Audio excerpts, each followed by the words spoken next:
Ako muna pala ulit yung magtitinda kayo sa tindahan ni Mama. Na sobrang tagal ko na hindi nakakatinda. Naabala rin kasi si Mama ngayon. Hindi ko alam bakit ito naman pinagkakabala niya nga ngayon. Na wag daw muna akong aalis dito. Hanggat di daw niya natatapos kulayan tong manika.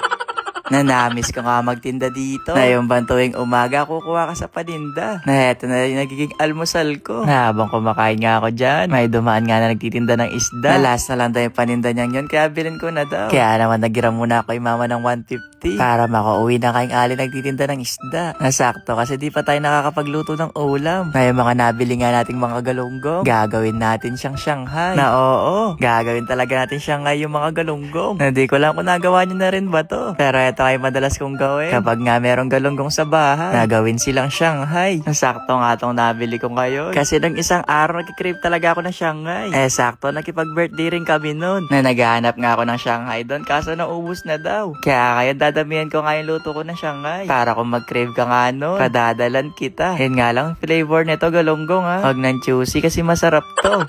Kaya naman pinapakuluan ngayong mga galunggong. Mag-uumpisa na ako magbalat dito. Na kung magustuhan mo pala to, pwede mo rin gawin. Na para ka lang din kasing gumagawa ng normal na Shanghai. Yung pagkakaiba nga lang nito, galunggong nga yung ilalagay, imbis nga yung giniling. Na meron pala kami nitong panggayat mga guys. Late ko na nalaman na pinahirapan pa ako manghiwa. Na pwede rin naman gamitin yung mixer. Kaso wala nga yung mixer namin dito ngayon sa bahay. Hiniram nung kapitbahay. Ibabalik na lang daw niya kapag natapos na ako magluto ng Shanghai. Chawat! Na mukhang marami nga yata ito magagawa natin ngayon Kaya nilipat ko muna siya sa isang lalagyan para mas mamekos nga natin to ng maayos. Na alam nyo pala mga guys, may namit ako nung isang araw na nagmamaneho nga siya sa Cubao. Ay mali, dahil seryoso may namit talaga ako. Na ang dami niyang kwento. Na nanonood daw talaga siya ng vlog. Na namis daw yung mga gantong klaseng vlog ko. Na yung mga nagluluto, nagta-transition, na pati din daw yung bumaha sa amin na miss. Nasabi ko naman sa kanya, wag na natin balikan yun.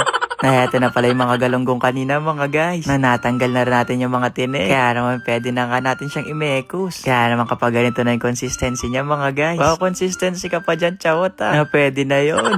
Basta eto, meron pa kami natirang wrapper dito. Kaya naman, tara. Simulan na nga natin to. Na eto pala yung secret ko sa paggawa ng Shanghai. Huwag niyong kukunin technique to ha.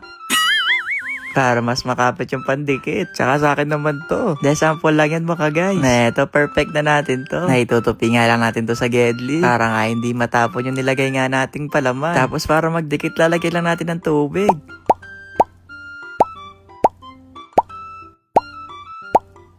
At eto na pala yung mga nagawa natin mga guys. Kaya naman tara na. Pretohin na natin to. Na use oil muna pala yung gagamitin natin ngayon. Kasi pangalawang prito pa lang din naman to. Sayang naman ng mga guys kung hindi na gagamitin. Handa mo namang ebas dyan, chaw. Wala ka lang yung pambiling bagong mantika.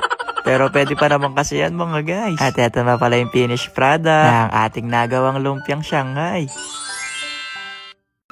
Ang bango na nga nito. Parang pang restaurant din Kaya naman tara. I-taste test natin kung pang restaurant din ba yung lasa. Meron din pala akong sausawa suka dito. Kaya naman taste test muna mga guys. Unang kagat nga malalasahan mo kagad na Shanghai siya. Kaya naman isa pa.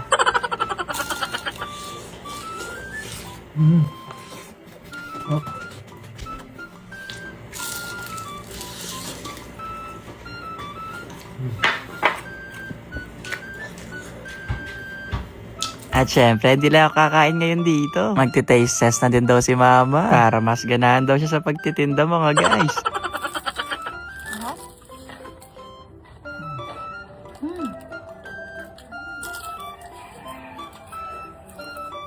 Nag-ASMR yung magnanay Kaya hanggang dito na lang ha. Ayun lang. Bye-bye!